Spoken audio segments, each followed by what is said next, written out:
Condensed milk. আসসালামু আলাইকুম বন্ধুরা, কেমন আছেন? আশা করি ভালো আছেন। পিঙ্কি কিচেনে সবাইকে স্বাগত।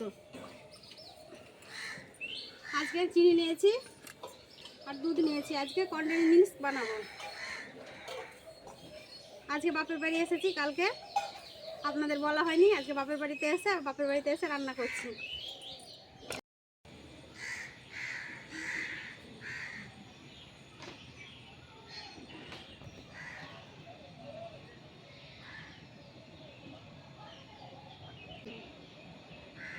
কোনোটা জানিয়ে নিয়েছি, কড়া বসিয়ে দেবো।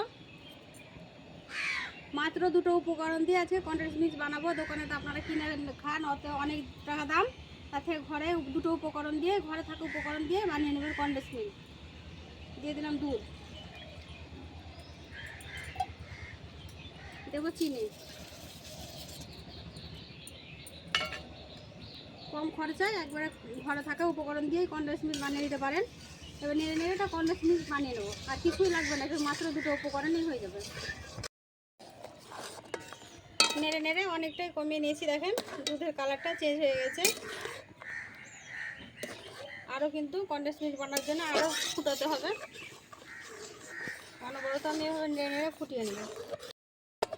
দেখেন বন্ধুরা কতটা গাঢ় হয়ে গেছে। এই দেখেন কনডেন্সড মিল্কটা একেবারে পারফেক্ট হয়েছে। আর অল্প পরিমাণ আমি ঢাকা দিয়ে রেখে দেবো, 5 মিনিটে হয়ে যাবে। এই দেখেন আজকে বানালাম কনডেন্সড মিল্ক। কনডেন্সড মিল্কটা হয়ে গেছে, এবার নামিয়ে নেবো। দেখেন কতটা গাঢ় হয়ে গেছে, কত সুন্দর হয়েছে, একবারে দোকানের মতো পারফেক্ট হয়েছে।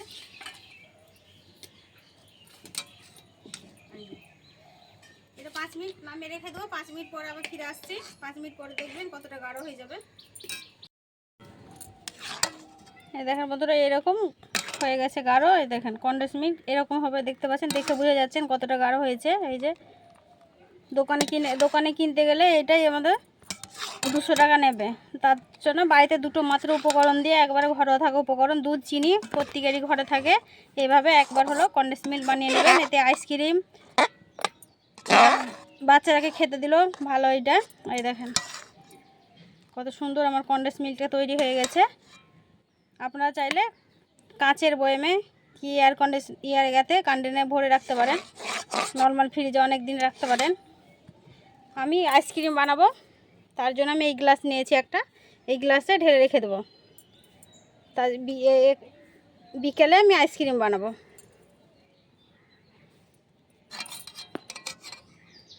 এটা আইসক্রিম বানানো হবে, মিষ্টি বানানো হবে, জাতি দেবেন সেই কিছু দিয়ে বানানো হবে। আমি গ্লাসে ঢেলে নেব। কনডেন্সড মিল্কটা আমার হয়ে গেছে রেডি। একটা গ্লাস নিয়েছি কাঁচে।